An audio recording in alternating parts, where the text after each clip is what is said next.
Subscribe करू विजय entertainment channel के आ घंटी के निशान के जरूर दबाओ हमरा सबक वीडियो सबसे पहले देखबाक लेल।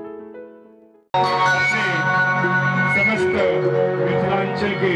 श्रोता सबके हम संजय सोनी प्रणाम करै छी। संगे विजय एंटरटेनमेंट के जे हमरा मिथिलांचल के मंच पर मौका दिला उनको बहुत बहुत धन्यवाद। मिथिला वर्णन सुनाबो जा रहल छी।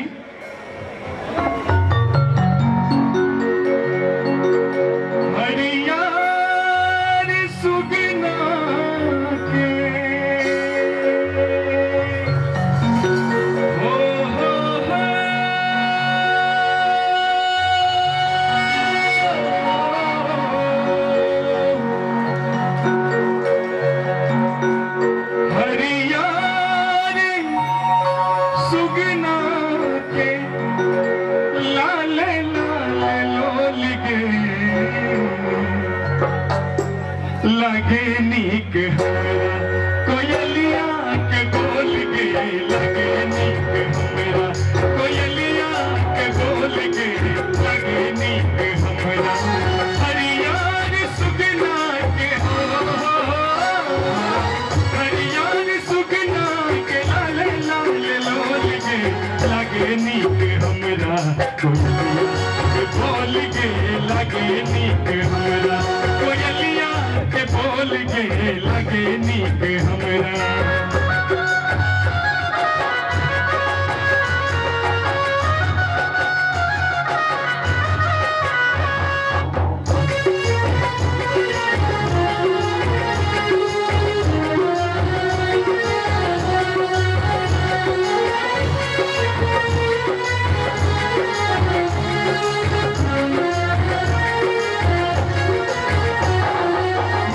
के मखान पान ले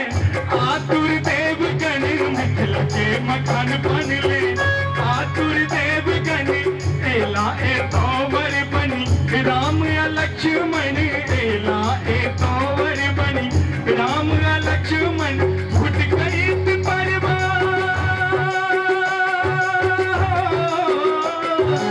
घुट करित परवा घुट करित परवा करैया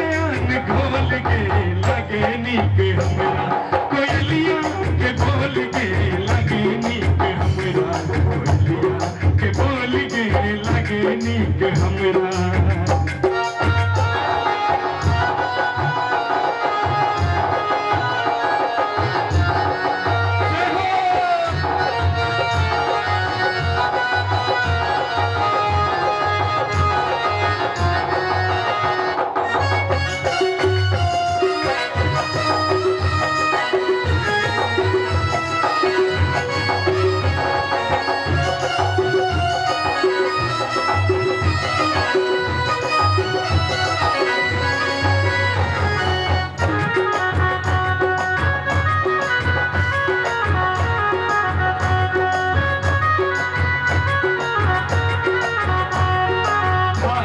भरल भवे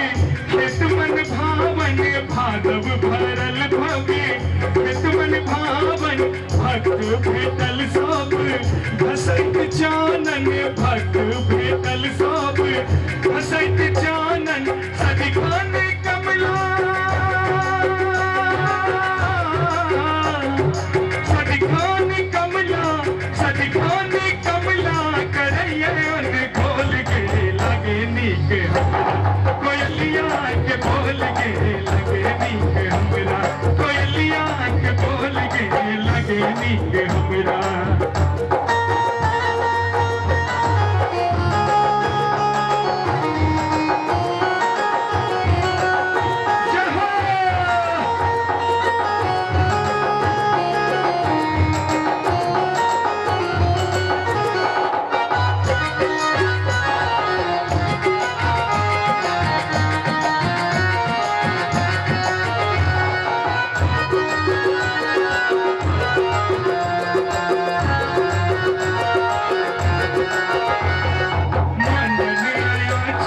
जनक विद्वाने मंडन आयाची, जनक विद्वाने विद्यापति दास, शिव भगवाने विद्यापति दास,